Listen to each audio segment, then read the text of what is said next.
Dear 2016, what have you taught me? Well, for the most part, that I am more than a conqueror. I can do anything. So, beginning of the year started out a little rocky.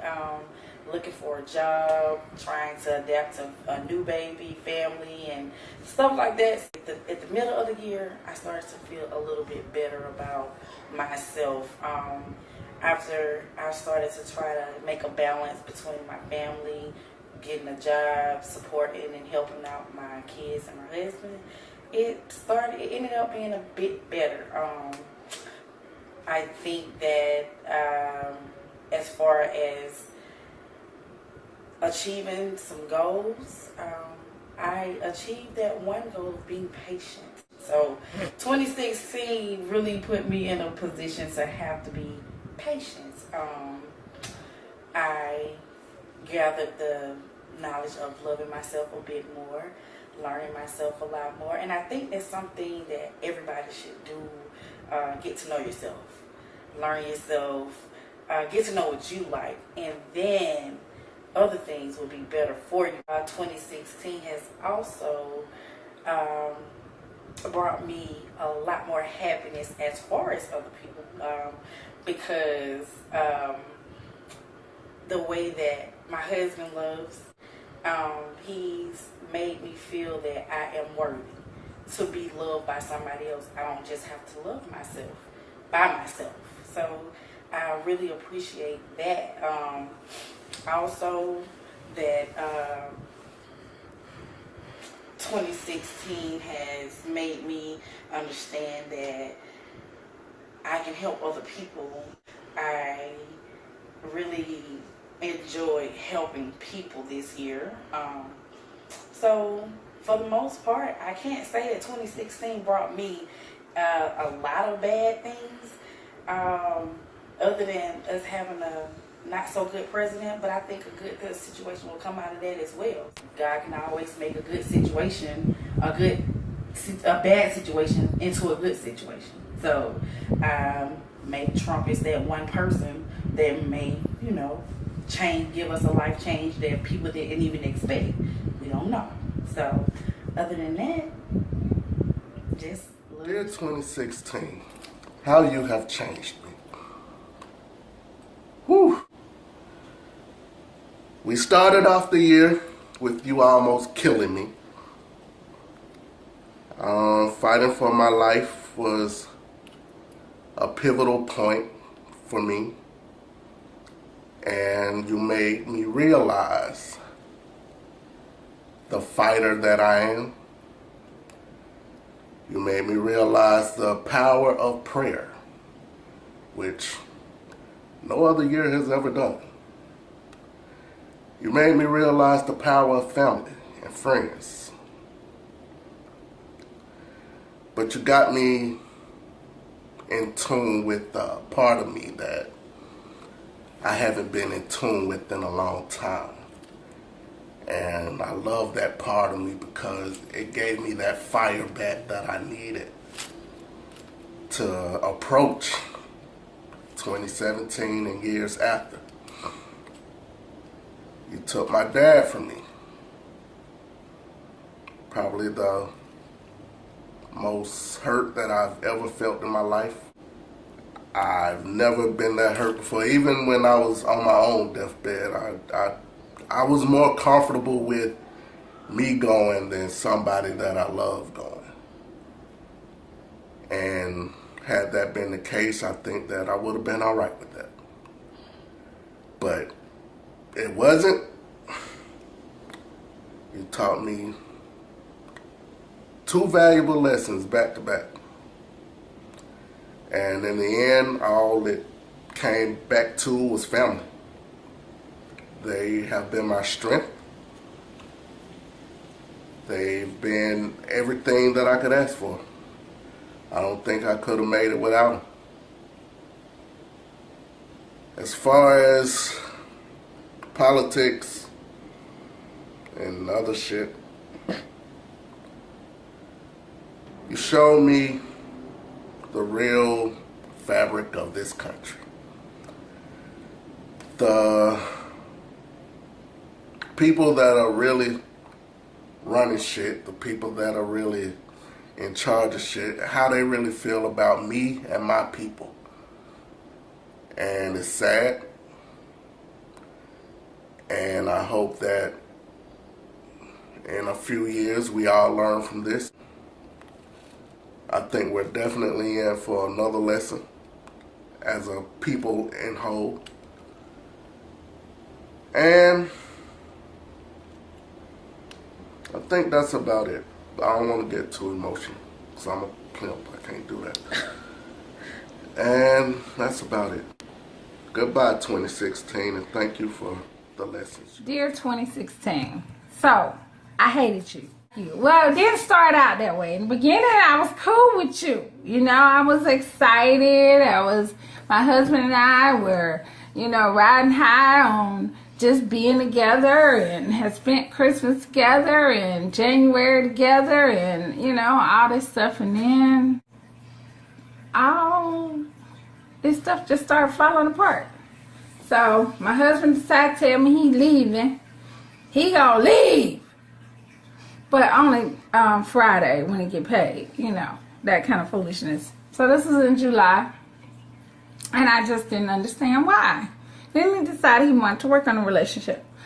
That was a bunch of bull. So, because he was hiding another relationship, so that relationship, I still don't quite understand what it was about, but I know I didn't have my husband. Somebody else did. So the extent of it, I could care less at this point. What I do care about is how much it just really made me focus in on, okay, why did I find another husband that was like the first husband? Why am I getting into these same type of one-sided emotional relationships where my emotional needs do not get met and theirs do extensively? I get nothing but my feelings hurt. So I started thinking this year, something's wrong with me. Something needs to change in me. So 2016, what I really learned probably most of all is that I need to rethink all the thinking that I do. Just kind of strange. Well, not all of it. I have taken steps to get professional and group help to change or to do the work that's necessary to change those things that are ingrained in me, that keeps having me want to rescue the world but leave me out. I didn't know how bad it was. I didn't realize how terribly disconnected to taking care of myself. And God's message to me was, you need to know how to love yourself. And so I was like, what do you mean by that? Because I felt like I thought about myself all the time. But what I didn't understand is thinking about myself and loving myself are not necessarily the same thing. And so this year, I'm ending the year realizing that I am important and what I need is important, and that, there are things I need to redo or rethink all those negative thoughts from that have been ingrained in me since I was a little girl. I'm learning to, redirect those thoughts. It's not perfect, but I've done a lot. I've ignored phone calls of codependent people. Well, I'm the codependent. I'm the one that's always trying to fix everybody. But I've learned and I have made changes already just from November to now. And so I'm looking forward to the changes that are going to come up. I know there's a lot of work ahead of me. And that's the thing. I think before I knew there were some issues that I had, but I didn't realize how much work it would take to overcome those issues. And so for me, 2016 just kind of helped me understand that I'm a work in progress. So, yeah, I'm a work in progress. 2016 wasn't a very good year for me. It was full of a lot of loss, a lot of helplessness. It just wasn't great. I lost my job in February. I was a security officer. I didn't like it though, so I wasn't really like depressed that I lost it, but it was the only form of income that I was making, so that sucked. But around March, I started my internship with Pregnancy and Newborn magazine. That was like so much fun. It was the best internship I've ever had. I was an editorial intern, so I was doing a lot of things that I'm actually majoring in.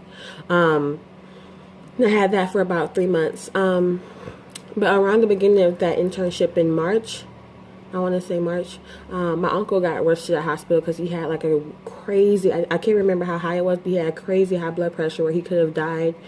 And that was really scary. Like my uncle is really, I'm really close to both of my uncles, and for any of them to be that close to not being here, that was really hard. But he's better now. And throughout that time, throughout my internship time, I got a job in May, and that was nice. But May was not a good month at all, like at all. On May 29th, I was at work and I got a call from my mom, and my granddad died. I was shocked at first, but then I just broke down. I knew my granddad was sick. I knew he had a lot of health issues, but there's nothing that could ever get you ready for someone close to you dying. And I always saw my granddad as this big, strong man. Like, he was tough. He was hard. He didn't seem to be fazed by anything. He was kind of grumpy, but I feel like death is so vulnerable, and it was just hard to know that he's not here anymore, and to not see him anymore. And it was really sad because I was supposed to be going to Denny's with him, and that very day, I can remember it clear as day. I was actually thinking about calling him and asking him what day was good for me to take him to Denny's. I was at work and I got a call, and that was just like really shattering.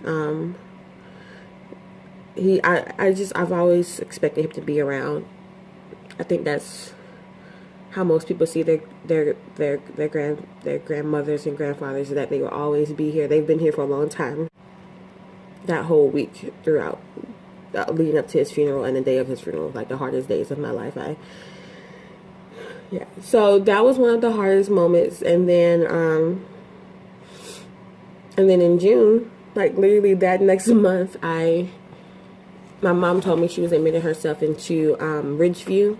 It's like a mental health center, because she was battling depression. I did notice that she was a little bit more quiet, sleeping a little bit longer, but I didn't think that. I don't know. I just thought she was just, was tired. I was having a couple of bad days. I didn't see it, and I was probably just too wrapped up in my internship and everything, and finally getting a new job, that I probably wasn't paying attention. But a lot of truth and a lot came out throughout that time while she was doing her program. It was its worst in April, I think, and May. I never knew how depression was that.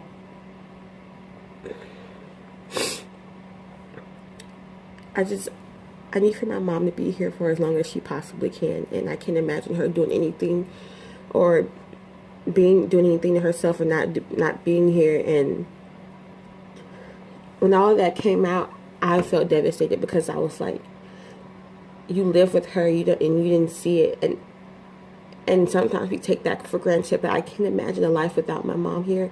I can't even be here without her. So, that was so hard. And I'm normally not as religious as I guess I should be. But through that time, I prayed so hard and so much because we've experienced so much in this family throughout this year. And this year has already been sucky in general because of all of the police brutality and then the election. It was just ridiculous. So it's like I feel like just my family just needs a break, and I feel like my mom needs to be here. Like, she has more to do with her life. And I kind of feel like there was nothing I could do. I felt helpless, but I had to be supportive of her because I know the depression and mental health and mental issues are brushed under the rug a lot in the Black community, but it's so real. It's so real, and it's not at over exaggeration. It can take your life if you don't pay attention to it and if you don't handle it. And I know it's uncomfortable to talk about, but it needs to be brought up. It needs to be talked about. It needs to be spoken about because it's so real. But she got through that program, and I'm so proud of her. And she's so much better now. And I feel like things started to look up after July, August. I got a better job. And I did really great this semester in school. So those were really great things.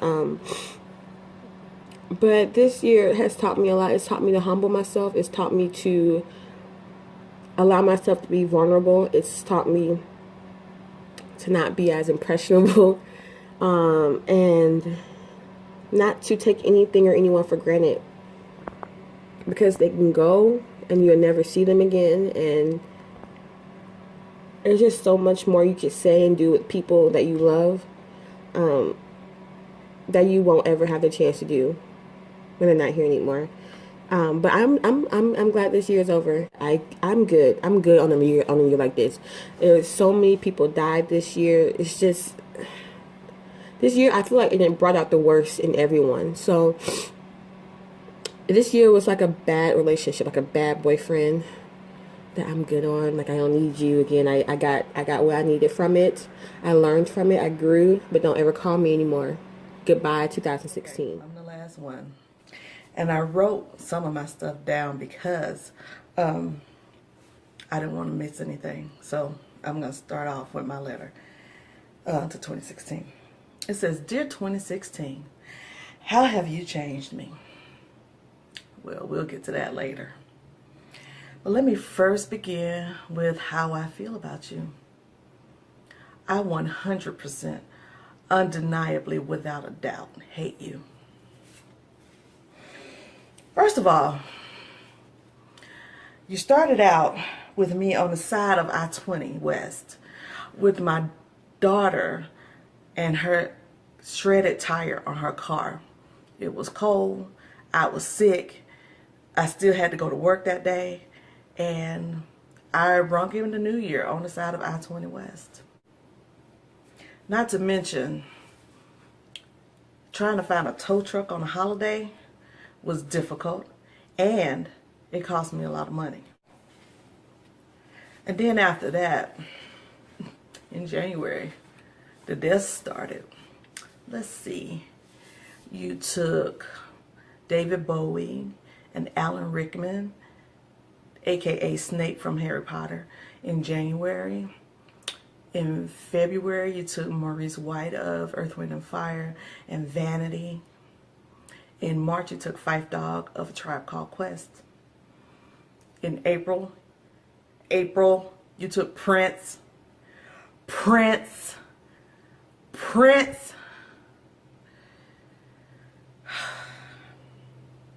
That was probably the worst of the celebrity deaths.